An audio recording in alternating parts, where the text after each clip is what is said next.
Dr. Sarah Chen stood before the massive observation window of Research Station Omega-7, watching the swirling blue-green atmosphere of the planet below. The facility hung in orbit like a metallic spider, its arms extending into space, bristling with sensors and communication arrays. She pressed her palm against the cool surface of the reinforced glass, her breath fogging slightly in the recycled air. Beautiful, isn't it? The voice belonged to Commander Marcus Webb, a tall man with graying hair and the kind of weathered face that spoke of too many years in space.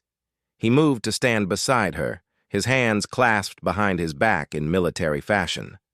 Sarah didn't turn around. "It was beautiful. Before we started poisoning it." Webb's jaw tightened. "We're conducting vital research, Doctor. The advancement of human knowledge requires sacrifice." Sacrifice? Sarah finally faced him, her dark eyes burning with barely contained fury. "Is that what you call the complete ecosystem collapse happening down there? The mass extinction of species that took millions of years to evolve?" The planet below them was Kepler 442b, a world that had once teemed with life. Vast oceans had sparkled under its orange dwarf star, while continents covered in purple forests stretched across its surface. Floating cities of crystalline structures had housed the native Zilani, a peaceful species that had achieved remarkable harmony with their environment. That was before the Terran Colonial Authority had arrived. Sarah remembered the first contact reports. The Zilani had welcomed them with curiosity and cautious friendship. Their technology was different from human understanding, based on biological symbiosis rather than mechanical engineering. They had offered to share their knowledge of sustainable living, their methods of working with nature instead of against it. The TCA had smiled and nodded and taken detailed notes. Then they had declared the planet a research zone and begun their experiments. The Zilani were classified as a pre-spaceflight civilization, Webb said, his voice carrying the weight of official policy. "According to Directive 7749, we have the right to study and utilize resources from worlds inhabited by species that haven't achieved faster-than-light travel." "Rights." Sarah's laugh was bitter. "Tell me about rights when the last Zilani dies from the toxins we've pumped into their atmosphere." The experiments had started small. Atmospheric modification to test terraforming techniques. Introduction of Earth-based microorganisms to study planetary adaptation. Mining operations to extract rare minerals that existed in unique formations on Kepler 442b. Each phase had been carefully documented. Each result had been filed in triplicate and transmitted back to Earth with proud reports of scientific advancement. Sarah had been part of the team initially. As a xenobiologist, she had been excited by the opportunity to study an alien ecosystem firsthand. The Zilani had fascinated her with their intricate relationship to their world. They didn't simply live on the planet. They were part of it, connected through biological networks that allowed them to communicate with the very forests and oceans. The first sign of trouble had been the coral-like structures in the Northern Ocean. They had begun to bleach and die after the atmospheric modifications. Sarah had filed a report recommending an immediate halt to the experiments. The report had been classified and buried. The forest die-offs had come next. The purple trees, which the Zilani called life singers for the harmonic vibrations they produced, began to wither. Without their songs, the complex ecosystem that depended on their biorhythmic patterns started to collapse. Sarah had filed another report. This one had earned her a reprimand for exceeding her research parameters. Now, 18 months later, she stood watching the death of a world. "The native population has been relocated to preserve their safety," Webb continued, oblivious to the storm building in Sarah's expression. "Relocated." She turned to face him fully. "You mean imprisoned? Those biodomes you built can't sustain them. The Zilani need their connection to the planetary network. Without it, they're dying slowly in those sterile bubbles you call protection." Webb's composure cracked slightly. "That's enough, Doctor. You're walking a fine line between scientific concern and insubordination. Sarah pulled a data tablet from her coat pocket and activated it. The screen showed a series of biological readings that made Webb step back in surprise. "These are the latest bioscannings from the Zalani settlements," she said, her voice steady despite the rage burning in her chest. 90% of their population is showing signs of neural degradation. They're not just dying, Marcus. They're losing their minds first. The readings painted a horrifying picture. The Zalani's unique nervous system, evolved to interface with their world's biological networks, was shutting down without that connection. Imagine humans slowly losing the ability to process sensory input, to form memories, to recognize their own children. "This information is classified," Webb said sharply. "How did you access it?" "I have friends in low places." Sarah's smile held no warmth. "People who still remember what it means to be human." The truth was that Dr. James Park in the medical bay had been slipping her data for months. Like Sarah, he had become increasingly disturbed by what they were witnessing. The official reports painted a picture of successful relocation and adaptation. The reality was a slow-motion genocide. "You need to understand something, Commander," Sarah continued, stepping closer to Webb. "The Zalani aren't just dying because of habitat loss. They're dying because we've severed their connection to what humans might call a planetary consciousness. It would be like cutting away half of our brains and expecting us to function normally." Webb's hand moved to the communication device on his belt. "I think this conversation has gone far enough, Doctor. Perhaps you need some time to reconsider your perspective." "My perspective is crystal clear." Sarah's voice dropped to a whisper that somehow carried more threat than any shout. "You've turned me into an accessory to the murder of an entire species. Every day I spend on this station, every report I file, every sample I analyze contributes to their destruction." The observation deck fell silent except for the hum of life support systems. Through the massive windows, Kepler 442b continued its slow rotation, its once vibrant surface now mottled with brown scars where the forests had died. Sarah thought about the Zalani children she had observed in the early days. They had played games that involved singing to flowers, making the petals change colors through harmonic resonance. The older Zalani had explained that this was how they learned to communicate with their world, starting with simple plants and gradually developing the ability to interface with the vast biological networks that spanned continents. Those children were now confined to sterile biodomes, their songs echoing emptily off metal walls. "There's something else you should know," Sarah said, pulling up another file on her tablet. "The Zalani aren't as primitive as your reports claim." Webb frowned. "Explain." "They've been trying to communicate with us, not through traditional radio signals or technological means, but through the biological networks we've been destroying." She showed him a series of complex biological readings that had been dismissed as environmental fluctuations. "These patterns aren't random, they're language." The revelation hit Webb like a physical blow. For months, the dying ecosystem had been screaming at them in a voice they had refused to understand. "They've been begging us to stop," Sarah continued relentlessly. "They've been trying to explain what we're doing to them, trying to offer alternatives, trying to find a way to coexist. And we've responded by classifying their communications as data noise and increasing the scope of our experiments." Sarah had spent weeks decoding the patterns with help from linguistic analysis software.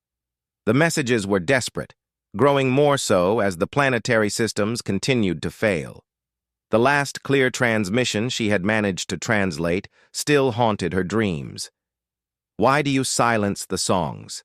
Why do you make the world forget how to dream?" "This changes nothing," Webb said, but his voice lacked conviction. "Our mission parameters remain the same." "No," Sarah said quietly. "This changes everything." She had already made her decision. The data tablet in her hands contained more than just biological readings and translation attempts. It held detailed documentation of every atrocity committed in the name of scientific progress. Communication logs showing how reports of Zalani suffering had been suppressed. Video recordings of the dying forests and poisoned oceans. Medical files proving that the TCA knew exactly what their experiments were doing to the native population. Most importantly, it contained the real reason for the Kepler 442b project. "The rare minerals you're mining," Sarah said, watching Webb's face carefully. "They're not for general research, are they? They're for weapons development." Webb's hand tightened on his communication device. "That's classified information far above your clearance level." "Graviton-responsive crystals," Sarah continued, "perfect for creating reality distortion weapons that could tear apart space-time itself. The TCA isn't just committing genocide for scientific advancement. They're doing it to build the ultimate weapon."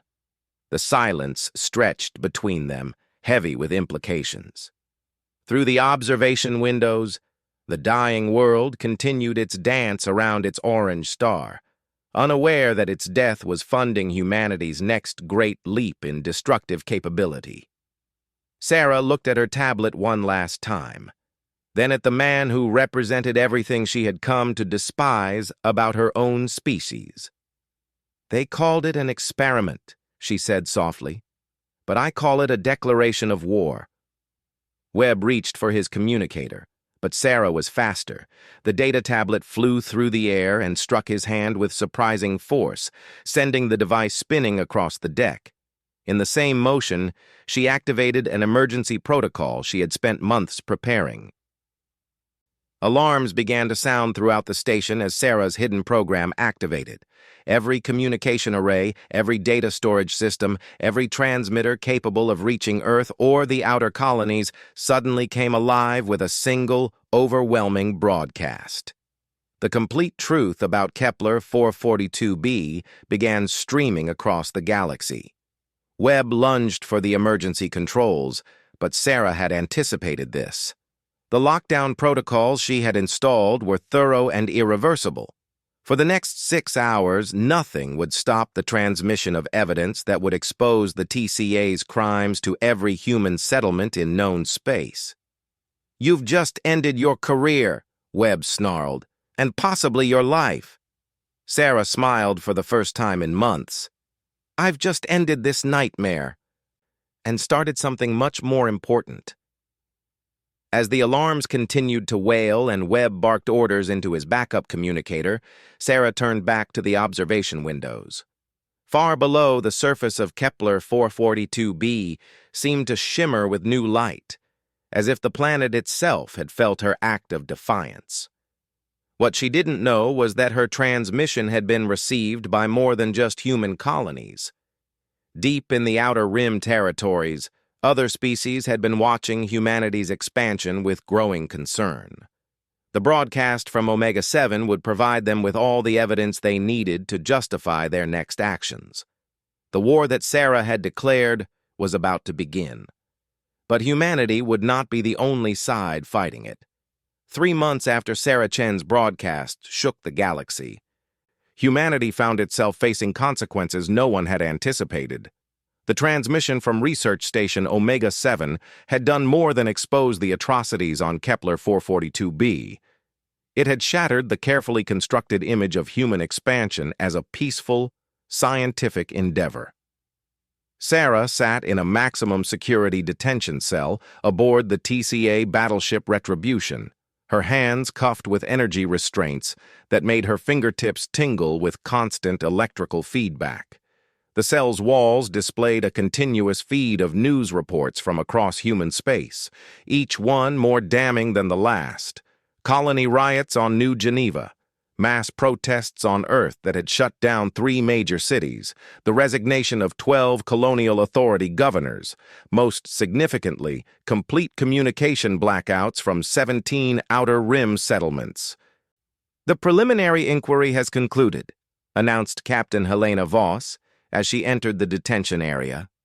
She was a stern woman with silver-streaked hair and the kind of rigid posture that spoke of decades in military service. "You're being charged with treason, sabotage, and crimes against colonial security." Sarah looked up from the news feeds without interest. "What about crimes against sapient species? Genocide? Eco-terrorism on a planetary scale?" Voss's expression didn't change. "Those charges don't exist in human law." "Maybe they should." The captain activated a holographic display that filled the space between them. It showed a tactical map of human space, with red zones marking areas of conflict and communication loss. "Your little broadcast has caused significant damage to human interests," Voss said. "The Zelani situation was contained until you decided to play hero. Now we have 12 alien species filing formal complaints with the Galactic Mediation Council. The Altarians have completely severed trade relations. The Cetacean Collective is threatening military action." Sarah studied the map with growing satisfaction. "Good. Someone needs to stand up to us." "Us?" Voss stepped closer to the cell's energy barrier. "You're human, Doctor. Or have you forgotten that in your quest to protect alien interests?" "I'm human," Sarah replied quietly. "That's exactly why I did what I did." The captain seemed genuinely puzzled by this response, which told Sarah everything she needed to know about the mindset that had enabled the Kepler 442b project. To people like Voss, being human meant claiming superiority over other species, taking what they wanted through force or deception. Sarah had a different definition. "Tell me about the Andromedans," she said, pointing to a cluster of red zones on the outer rim. Voss's expression tightened. "That's classified." "The news feeds aren't classified." Sarah gestured to the wall displays. 7 colonies have gone dark in Andromedan space, complete communication blackouts. The last transmission from New Carthage mentioned geometric ships and reality distortions. That sounds like someone is using graviton-responsive weapons. The silence that followed confirmed Sarah's suspicions. The rare minerals being extracted from Kepler 442b had indeed been turned into weapons, and someone was now using similar technology against human settlements. "The Andromedans are an ancient species," Sarah continued. "Much older than humanity. If they've decided we're a threat to galactic stability, we're in serious trouble." Voss deactivated the holographic display with a sharp gesture. "Your concerns are noted, Doctor. They'll be included in your psychological evaluation." After the captain left, Sarah returned her attention to the news feeds. Most of the reports focused on the political fallout from her broadcast, but she was more interested in the smaller stories hidden in the background noise. Scientific expeditions being recalled from alien worlds, trade agreements being canceled. Most telling of all, a brief mention of emergency sessions at the Galactic Senate on Proxima Centauri, with representatives from over 200 species debating something called the human question. Sarah smiled grimly. Her broadcast had accomplished more than she had hoped. 2 days later, her cell door opened to admit a visitor she hadn't expected. Dr. James Park looked older than when she had last seen him, his face drawn with stress and exhaustion.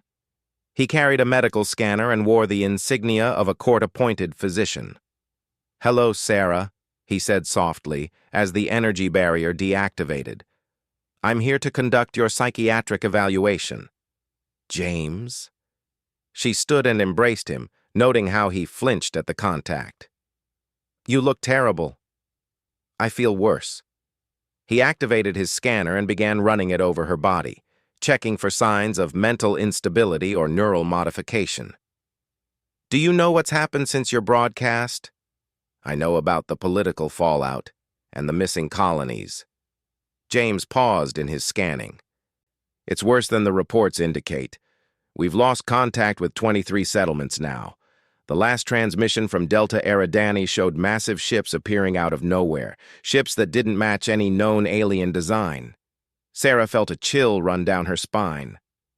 Unknown species? That's the theory. The working assumption is that your broadcast didn't just reach human colonies and known alien species. It went out on all frequencies, in all directions. We might have announced our presence and our crimes to civilizations we've never encountered before. The implications were staggering. Humanity had always assumed they were relatively alone in their local galactic region. First contact with the Zilani had been surprising enough. The discovery of active trade routes between dozens of alien species had forced a complete re-evaluation of human expansion policies. But if there were other powers out there, older and more advanced civilizations that had remained hidden until now, humanity might have just painted a target on itself. "There's something else," James continued, his voice dropping to a whisper. "The Zilani aren't all dead." Sarah grabbed his arm. "What?" "Some of them escaped before the final ecosystem collapse. They made it to the crystalline caves in the southern hemisphere, where there are still active biological networks. But Sarah—" He paused, struggling with what he had to say next. "They're not the same. The trauma, the loss of their world connection, it's changed them." James activated a small holoprojector, showing Sarah footage that made her stomach turn. The surviving Zilani had indeed changed.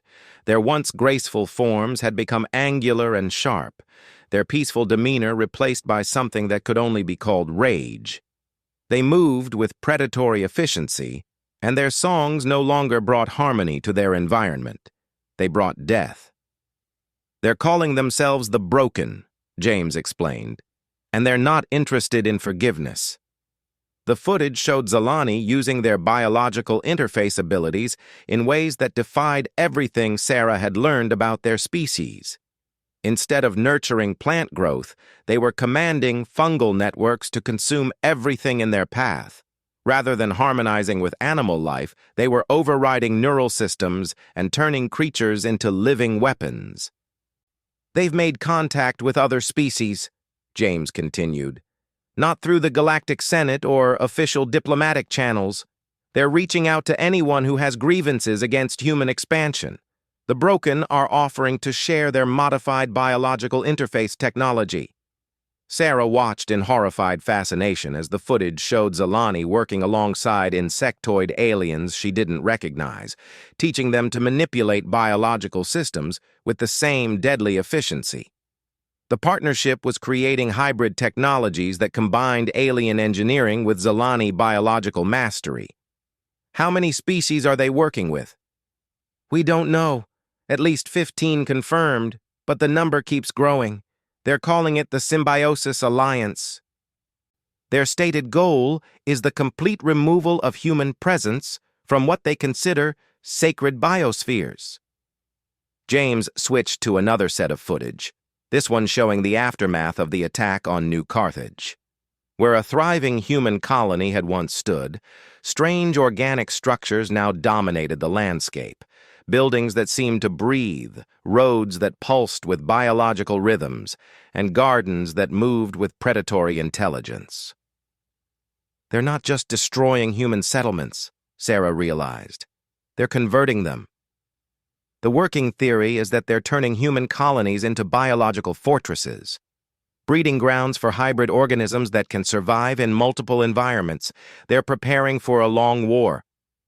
Sarah sat down heavily on her cell's narrow bench, overwhelmed by the scope of what her broadcast had unleashed. She had wanted to stop the genocide on Kepler 442b, to expose the TCA's crimes and force humanity to confront its own brutality. Instead, she had triggered what appeared to be a galactic war. "Do you regret it?" James asked quietly. Sarah considered the question carefully. The news feeds continued their stream of reports about political upheaval and missing colonies.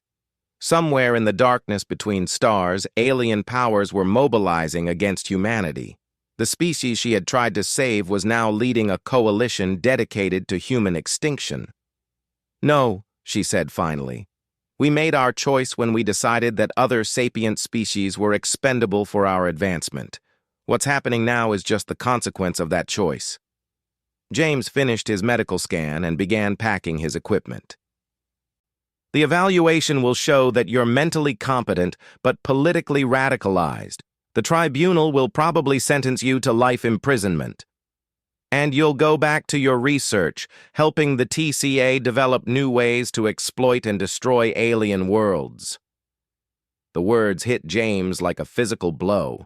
He stopped packing and turned to face her, his expression filled with pain and anger. What else am I supposed to do, Sarah? Walk away? Throw my life away in a grand gesture like you did? Yes, she said simply. James stared at her for a long moment, then resumed packing his equipment with sharp, angry movements.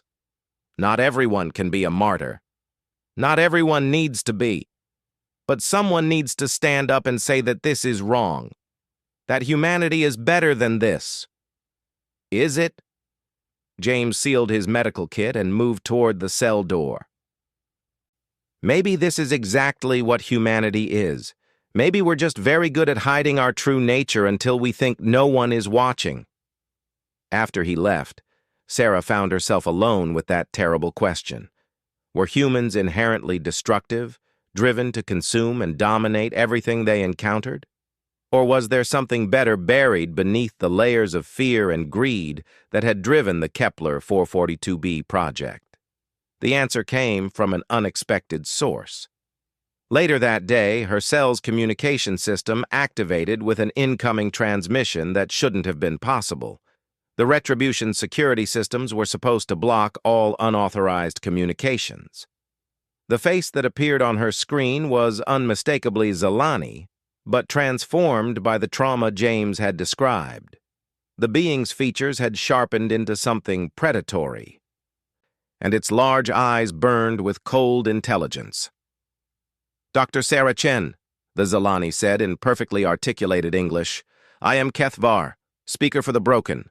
Your transmission reached us before our world song ended forever." Sarah moved closer to the screen, her heart racing. "You speak our language. We learned much about humans before our imprisonment in your sterile cages, including the language you used to lie to yourselves about your cruelty." Kethvar's expression didn't change, but something in its voice suggested vast sorrow beneath the anger. "But you were different. Your transmission contained something we had not encountered before in human communications." "What?" "Truth, and more importantly, shame." The word hit Sarah with unexpected force. Shame was exactly what she had felt watching the destruction of Kepler 442b, the emotion that had driven her to risk everything to expose the TCA's crimes. "Your kind will face judgment for what they have done," Kethvar continued. "The galaxy has seen the evidence you provided. Ancient powers that have slumbered for millennia are awakening to address the human threat." Sarah felt a chill at the casual way the Zalani spoke of ancient powers. How many civilizations existed beyond humanity's awareness? How many of them now considered humans a plague to be eliminated?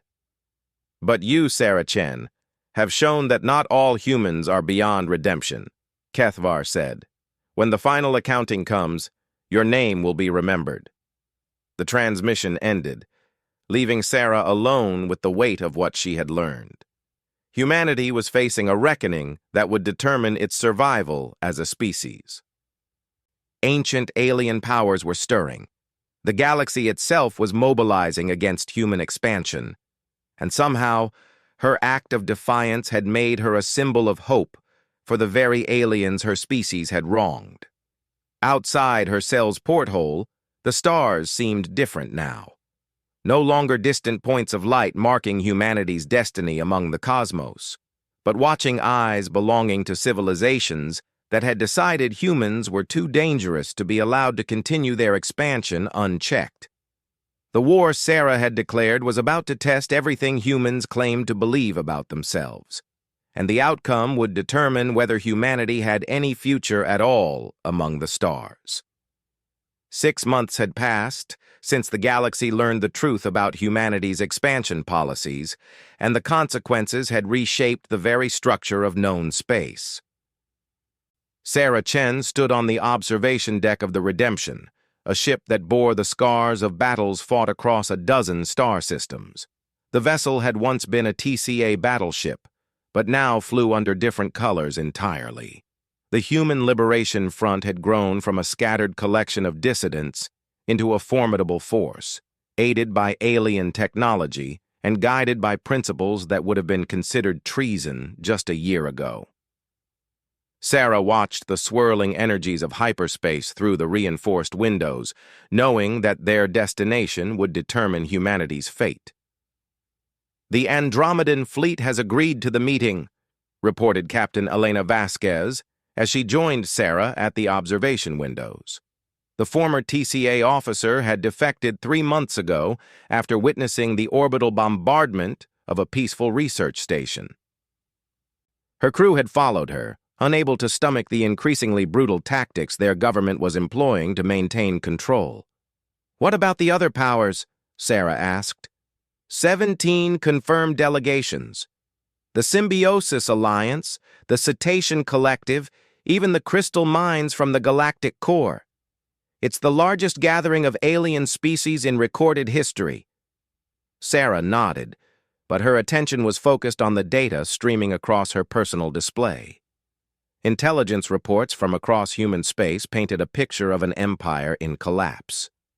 43 colonies had been lost to alien retaliation. The TCA's response had been to implement increasingly harsh security measures, turning remaining human settlements into militarized zones. The worst part was how predictable it had all been. "Any word from Earth?" Sarah asked. Elena's expression darkened. "The Home Defense Fleet is mobilizing everything they have. They're calling it Operation Prometheus. The plan is to strike at alien homeworlds simultaneously, using graviton weapons derived from Kepler 442b minerals. They're going to try to win through genocide." Sarah felt sick at the thought. "How many worlds are they targeting?" "All of them. Every alien homeworld with strategic value. The projections suggest complete ecosystem destruction across 37 worlds, affecting billions of sapient beings." The scale of the planned atrocity was breathtaking in its horror. The TCA had learned nothing from the Kepler 442b disaster except that they needed to be more thorough in their destruction. They were preparing to commit genocide on a galactic scale rather than face the consequences of their actions.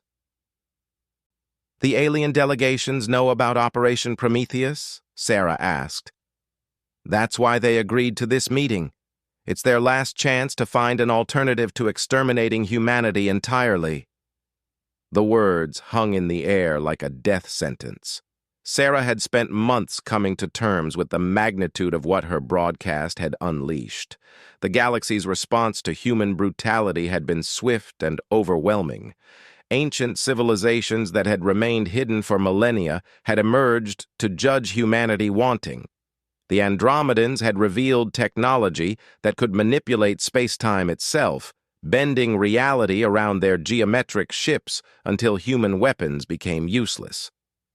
The crystal mines had demonstrated the ability to override human computer systems through quantum resonance, turning humanity's own technology against them.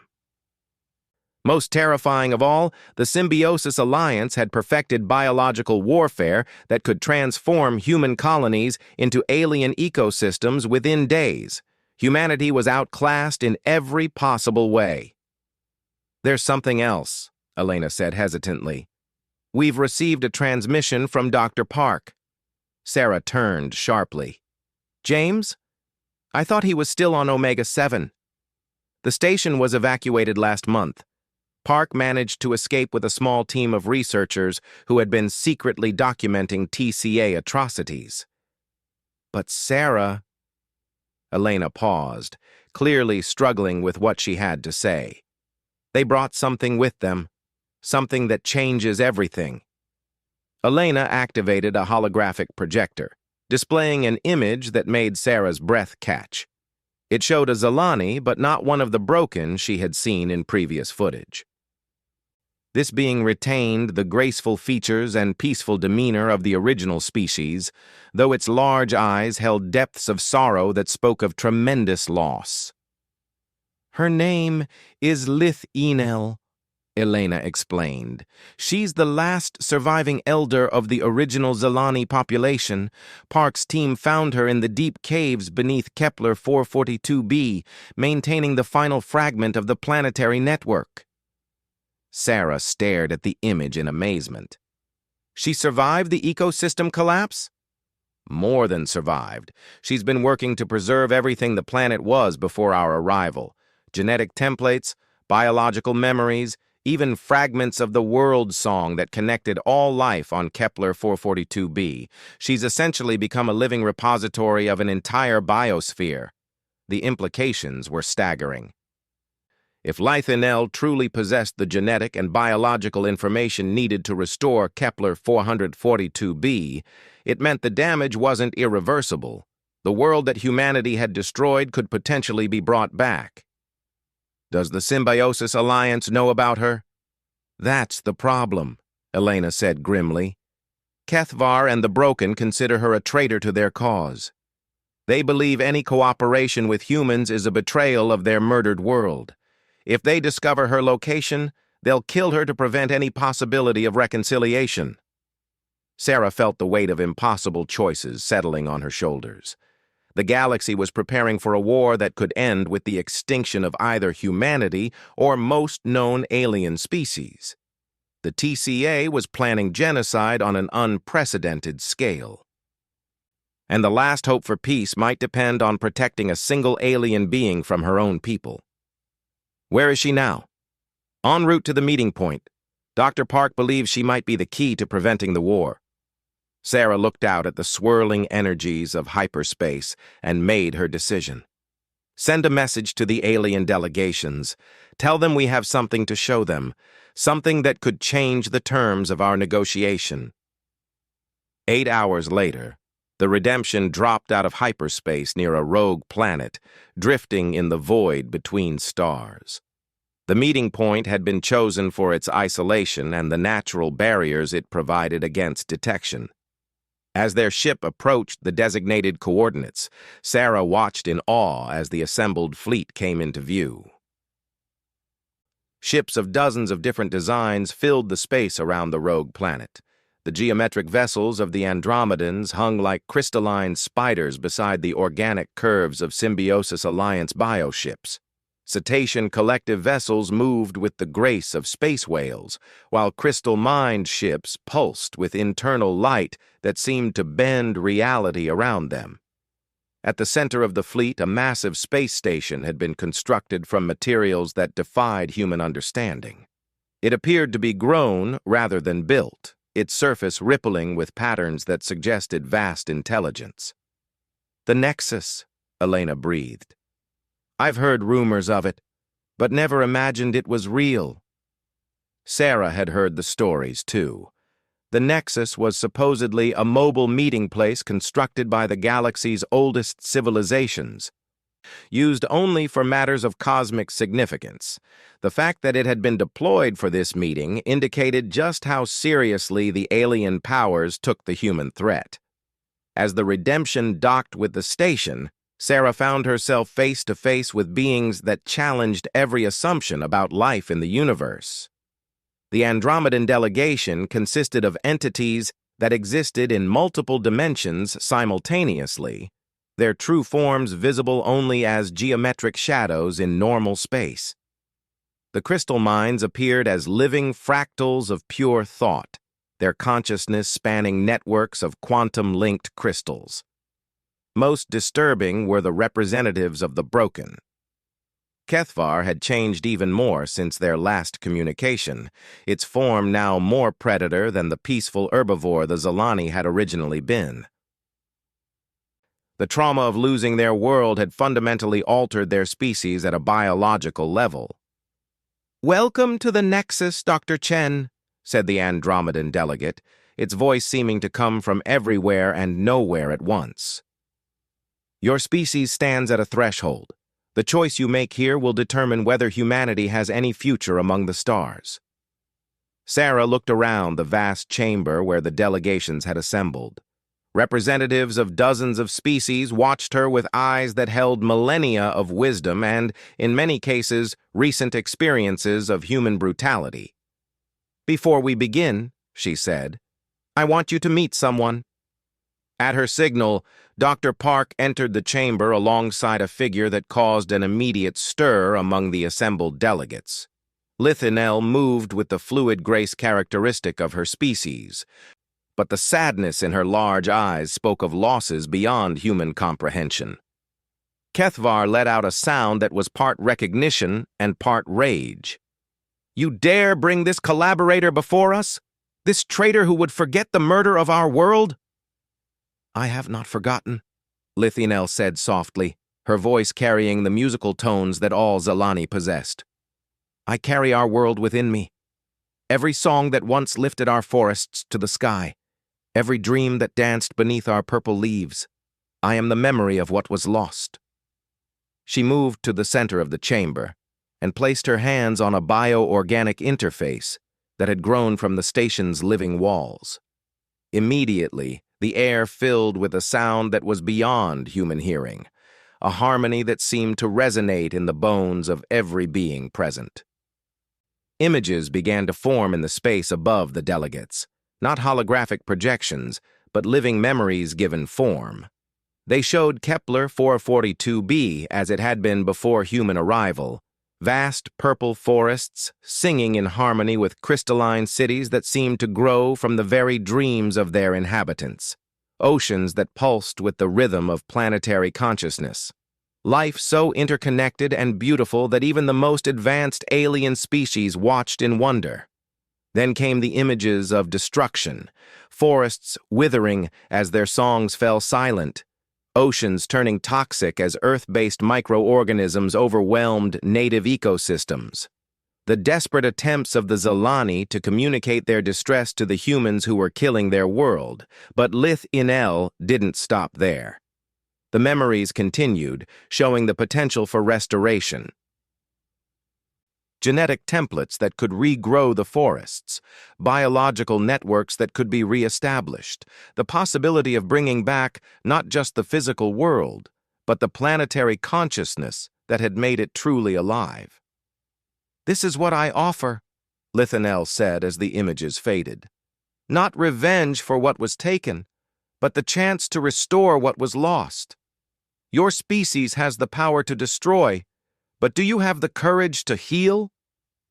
The chamber fell silent as the implications of her offer settled over the assembled delegates. Sarah could see the calculations happening in alien minds, the weighing of vengeance against hope. "The humans planning Operation Prometheus will never accept this," Kethvar said finally. "They would rather commit genocide than admit their crimes." "Then we stop them," Sarah said simply. She activated her own display, showing the intelligence the Human Liberation Front had gathered about TCA military deployments. The gravity weapons platforms being positioned around alien homeworlds, the fleet movements that indicated an imminent strike. "The attack is scheduled to begin in 72 hours, she explained. "But the weapon systems have a fatal flaw. They require precise gravitational calculations that depend on the mineral resonance frequencies from Kepler 442b. If we can disrupt those frequencies, the weapons become useless," completed the crystal mind delegate, its fractal form pulsing with sudden understanding. "More than useless," Lithinel added. "The gravitational distortions would feed back through the weapons platforms. Any ship attempting to use them would be destroyed by its own weaponry." Sarah saw hope beginning to dawn on alien faces that had only known despair and rage. "But it requires cooperation. Human technology to identify the weapon platforms, alien capabilities to reach them without detection, and Zalani biological knowledge to disrupt the mineral frequencies." For a long moment, the chamber remained silent as species that had been preparing for mutual annihilation considered the possibility of working together instead. It was Kethvar who spoke first, its voice heavy with reluctant acceptance. "If we do this, If we save your species from its own stupidity, what guarantee do we have that humans won't simply return to their old ways? Sarah looked around the chamber at beings whose worlds had been threatened by human expansion, whose people had suffered under TCA policies. She thought about the children on Earth who would grow up in the shadow of galactic war if this plan failed. "You have my guarantee," she said finally, "and the guarantee of every human who has chosen to stand with you instead of with the TCA. We'll build something better, a human government that sees alien species as partners, not resources to be exploited." "Pretty words," Kethvar replied, "but how do we know your species is capable of keeping such promises?" The answer came from an unexpected source. Dr. Park stepped forward, his aging face marked by the stress of recent months, but his eyes bright with determination. "Because we're human," he said simply. "And being human means we have the capacity to choose who we want to be.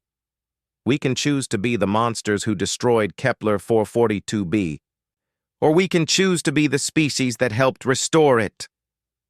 Sarah felt tears forming in her eyes as she understood the true meaning of the moment. This wasn't just about stopping a war or preventing genocide. It was about defining what humanity could become when faced with the consequences of its worst impulses.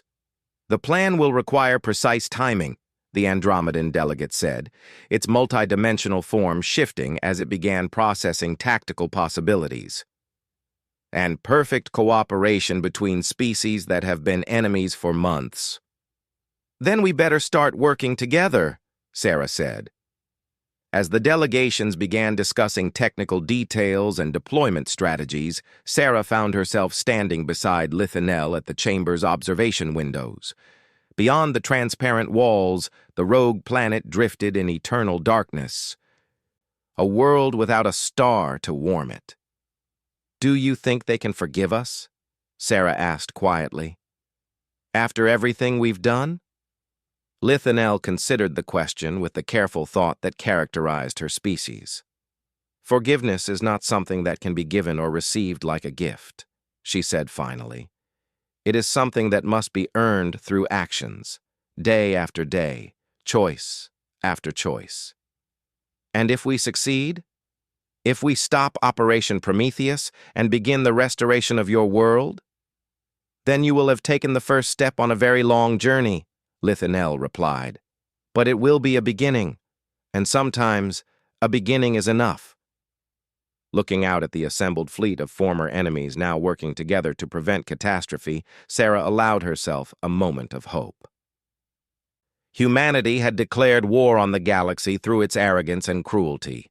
But perhaps, just perhaps, it could declare peace through wisdom and sacrifice. The stars would remember what happened here. And for the first time since her broadcast from Omega 7, Sarah believed that memory might be something humanity could live with.